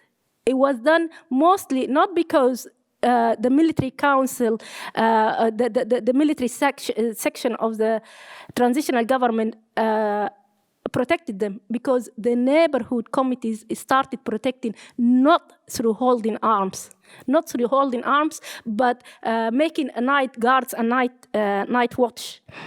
They wanted, just a moment, all right. They wanted a protection of the harvest. They wanted protection of the camels and the cattle. These are not the demands of those who sit in Juba. Those who sit in Juba, they want ministries, and they want seats in this council and seats in that council, and certain part of the military, very rich military economic benefits. These people don't represent the people in Nertati. They don't represent the people in Kutum. They don't represent the people in Da'ain or in Ad-Damazin or in any other place. So therefore, and we know that, and we will continue with that. We are used to being overseen by the international community. We are used to being overseen by and trivialized by our political leadership. But we'll just continue. This is not nothing new to us. Frustration, impatience, pessimism is a luxury we cannot afford. We are running out of time now, Marit. I know you have a lot on your heart, but we have to continue. Thank you. Okay. Sharif? Well, a very brief one. I think the thing which permeates all Sudanese political scene is justice. Justice is wanted in Darfur, in Nuba Mountains, in Khartoum itself, in Omdurman, everywhere in Sudan. Now, the international community can do something about this. The international community has been with us from day one. From N'Djamena 2004, the same ministries sending the same diplomats, special envoys. They have been there all the time. They could have done something if they press the government on that. Now, of course, at this very moment, I find myself in a dilemma because the three persons who are carrying the transitional period in Sudan are nominees of Bashir, including our nice Prime Minister Hamdok. Nobody knew him before Bashir nominated him to be a Minister of Finance because he needed a magician to save the economic situation in Sudan. Now, my dilemma is that I'm a part of him because I'm a part of the revolution. Again. But then, with the military persons who are ruling, the top man, Burhan, I know much about him. Hemati is the tool of genocide. So there are things about, about justice which the international community can see through. They shouldn't repeat the same medicine which became Abuja in 2006, Doha 2010, and even this, the so-called popular consultation in the Nuba Mountains and the Blue Nile. Thank you. I think your point is clear. Thank you. All what we need is an imagination. Yeah. Thank you. Now, Hilda and Endre, do you want your 2 minutes to just comment on what has been said? Hilda first, please. If I may. Yeah, you may. I think you can accept another 10 minutes because we also want to listen to Øystein's summarizing, which is a very hard task after this. Please, Hilda. Yeah, no problem for me. Just to say 3 points from my end. First, on the issue of speed, whether this is urgent or not urgent. I mean, my Sudanese friends in the room are much more acquainted with Arabic than me, but I do know the term tajil, which is delaying, right? And this is an old tradition in Sudan to derail anything that is costly or difficult. You do tajil.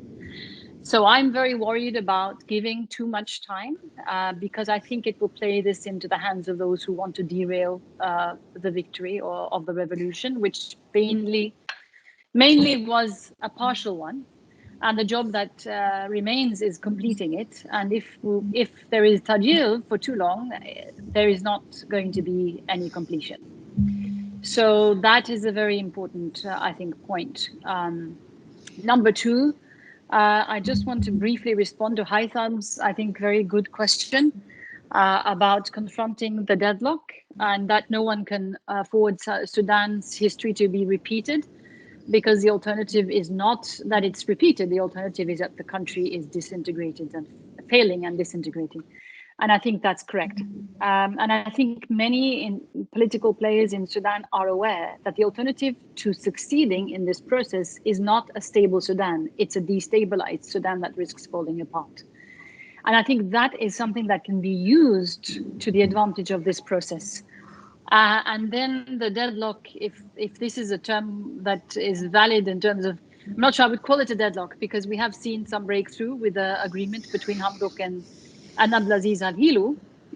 And I think the core is the point of departure, and the core to getting consensus on the way forward is in that agreement being agreed to, and that being the main core building block for bringing all the others on board. I think that's the key. If that doesn't happen, I think we know it's not going to succeed. So the critical thing is how to get consensus around the table, around this agreement, and use that as the entry point to bring the others on board. And then I would agree with Sharif, which is my third point, about bringing others in. That you need to see an apology from key players for others to come in, for people to feel that they can deal with a person like Hemeti. I think that's a very valid point, and I think you need to then list which issues need to be addressed how to be able to bring everyone on board and include everyone, because a Sudan process that excludes is not a Sudan process that will succeed. So that's my third point. And finally, that means that the international community needs to be very active and push and support going forward. And I don't have time to go further into details about that, but just want to say that beyond the US, I think we should just also now mention that Germany and the EU has gained prominence from the European side. So the Troika is not alone here. There's also important European forces that can be worked with and that can support the process. So that over to you. Thank you so much, Hilde. Then, Endre, lastly, you have a lot of challenges in 2 minutes. I cannot help you. Answer. Yeah, of course I cannot, answer everything that's been said in 2 minutes. That's impossible.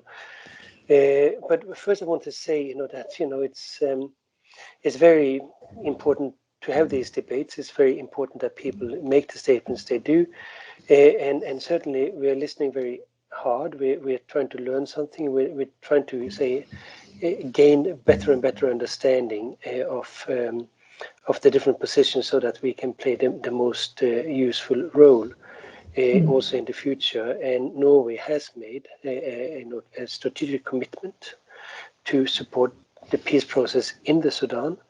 That's a long-term commitment, and it will certainly last beyond my tenure as special envoy. It is true that there's been some recurrent phases in this, but I think that the fact that we do know people, we know the situation, we know the history, it means that we can play a large role, and you'll see that when we enter the Security Council on the 1st of January. We are prepared to accept the responsibility that goes with this knowledge. I want to take issue with one thing that was said by Majduline, and that was that the Sudan is now being blackmailed by the international community. That is far from the case. I think if you look at this, you will see that the international community is doing everything it can to support the democratic transition in the Sudan. We want this to succeed. That's the whole purpose, the whole raison d'etre of the Friends of Sudan, and we are making tremendous progress in that sense. Learned from mistakes of the past, and really Friends of Sudan is a remarkable construct. And remember the context. Remember the context. It is not easy for us either. Now, Gunnar also made the issue of the blackmail, in relation to the SSTL and the new developments in the state, by maybe linking this to the issue of normalization with Israel. I want to be very clear on Norway's position on this. First, the SST issue is a bilateral issue between Sudan and the United States. That does not mean that we do not believe that it would be very useful, maybe it's even overdue, to remove the Sudan from this list. And I think we can make a very compelling argument why the time has come to remove them and not to make it more complicated. So that's very clear, and we're saying that. Let me continue. Then what can we do? Well, we have, our official dialogues. We have, informal consultations. As I said, the Troika is extremely important to us. It's difficult for me to see really what more we can do. But when it comes to the agreement that was signed on the 31st, and that will be then fully signed on the 3rd of October, read our statement from the 28th from a couple of weeks back on those agreements. We see it as part of a process. This is not the end all. It's a part of a process, and that's how we want to see it. But again, I want to stress the urgency of dealing with some of these issues. Yes, it's a generational thing. You cannot fully take on everything at once, but there are certain things that needs to be done now, because if not, it's not possible for us to help you. Thank you, Endre. Thank you so much. And then lastly, I really hope to hear some clever words from you, Øystein. I'm very happy I'm not to summarize this discussion. Please. Yes, I think it's been great to see you all here and to have this fantastic discussion on Sudan. So I will try to bring up some points. It's of course impossible to summarize everything that's been said here, but I will try to synthesize to a certain extent, and I will try to be as brief as I can. So when the revolution happened last year, everyone thought of this as a great opportunity for Sudan. But As was said then, and is still the case, the odds are stacked against a positive outcome, against a democratic transition, against these economic reforms that we're talking about. That is the most unlikely outcome of what is happening. But what is very positive that we see now, 1 year afterwards, is that there has important progress has been made. So for one, there has been a transitional government formed. The protests in the streets have stopped. There has been progress on the peace agreements. There is progress on the economic development. So that means that still the question of whether this will be successful or not is in the balance. It has not failed, it has not succeeded, but it's in the balance. And several people have mentioned a number of or different scenarios, different ways that this can go. And it is extremely important, I think, for all of us to think that it requires an enormous effort now to focus on getting the most unlikely output of this process. And I'm saying this partly as a historian. Some of the presenters has talked about historical legacies. I think Hilde went the furthest back. And it is important to think about that there has been these transitions before in South Sudan. There has been popular protests, there's been transitional governments, there has been elections, and then there has been another military coup. And that has happened twice in a relatively similar fashion. The question is now, how can we break out of this? And then several people here has talked about the legacies of the Bashir regime, the 30-year legacies. But I think that it is important to be aware that these legacies stretches further back. That the problems of an inefficient, corrupt, unrepresentative state, about the challenges of political divides, especially the challenges of Islamist ideology, is going further back. If we're looking at what are the major changes that has happened during the time of Bashir, it is the militarization of Sudanese society. There is a lot more people that has been involved in conflicts, that's been wearing uniforms of some sort, been wearing guns, been participating in violence, that has become now a political force in itself, the people in arms, the people in uniform. Secondly, it is the influx of money. So that means that the corruption has been going change to overgear, and that is a major problem. That this, as many has pointed to, money has been going into the system, but it has shown very little results for ordinary people. And thirdly, the technological revolution, and now the capacity for people to mobilize broadly, to connect without having to go through the political leaders in Khartoum, but to connect across between themselves and to mobilize in a completely different way. And that has changed, all of these three factors has changed the political calculations in Sudan significantly from before Bashir regime. While Islamism, corruption, lack of representation, that was there all the time. So that means that we need to deal with these challenges much more profoundly than to say that it's a legacy of Bashir. It is a legacy of the South Sudanese political system the Sudanese political system and the Sudanese state.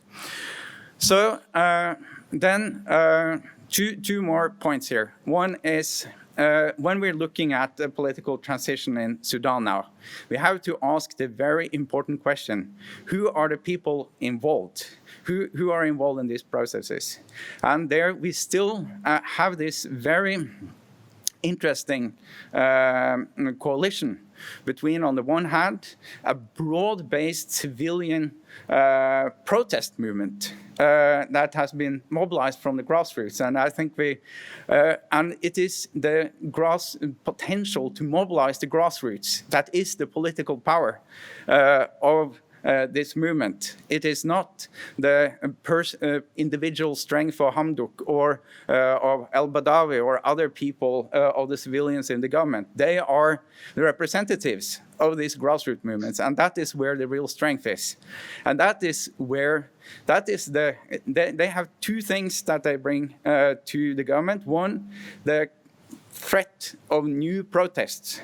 New mass mobilization would be a massive problem for the political transition and for the sitting transitional government. And both sides knows this.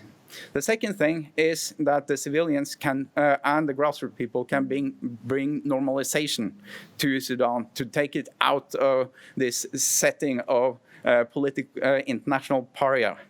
And that is the two things that they can bring. And they have to deliver on that in order to be useful for the other coalition, the military.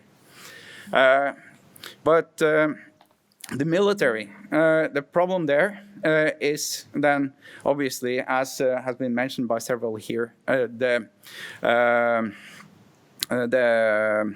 power transition, that it is not a unified group.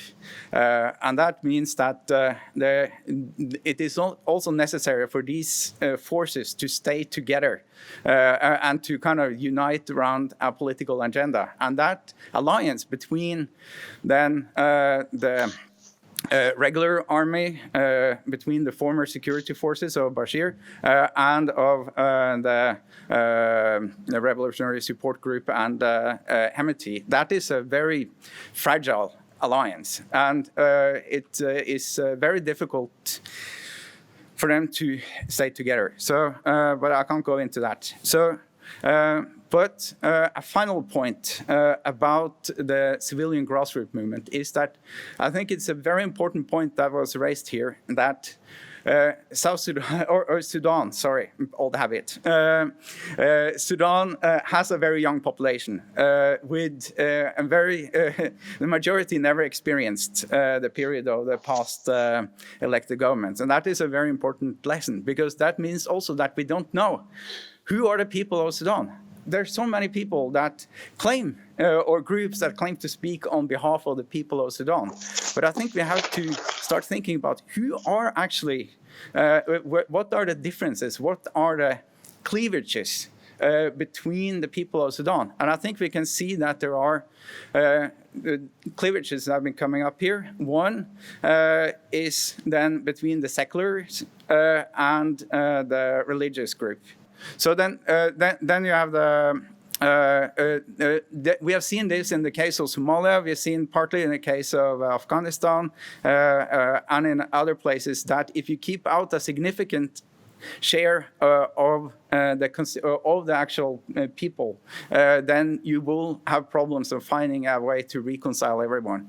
Then there is the cleavage that was also quite evident here between the urban elite or between the urban protesters, so to speak, and the people in the peripheries. And there is resistance among the civilians for this agreement on self-determination and the fear that Sudan will split up. And the final point is that we also have to recognize that the military is not only the generals, but it is all these soldiers, all these people that have been part of our movements. And it is partly also on their behalf that these generals are negotiating to have them included in the regular army, to give them salaries, to give them DDR opportunities. So all of these different political forces are a part of what is happening in Sudan. And if we're going to have a real political parties in Sudan, then you will see that there are splits around these cleavages and that you will have a real competition. Because this is one of the things that kind of really struck me today, was that I think, as far as I could notice, there was practically no one that said anything about the election in 2022 or 23. Yes. And that is if we are in a hurry, it is to make the right transformations in time and avoid the delays that Hilde talked about. That is extremely important. So I see that time is running, but just a final point about what can the foreigners do. And again, we have to ask who is the international community. Because it is not a unified actor, as we know very well. And we also see, even now with the comments from Endre, that there are cleavages, even within the Troika, about what is the right policy here. And I think this point of a change now towards much clearer focus for the US on perhaps a more self-interest. It might change after election, who knows? But the internationalist perspective in the US is clearly less important now than it used to be. And that creates a lot of trouble for Norway in a Troika context, because then obviously there are some of these policies that are very difficult for Norway to support. And as I said earlier, it is extremely important for the civilian part, for the protesters, to deliver on international recognition in order to deliver their part of the agreement in Sudan. So that's where we are standing now. I could say a lot more about that, but this is the essential challenge: is that when we have to have a much more kind of nuanced approach, both to who are the people in South Sudan and who are participating, what kind of interests do they have, and also a much more nuanced approach to the international community that participates in this process. Now, I think I have to end there, but thank you again for a fantastic day.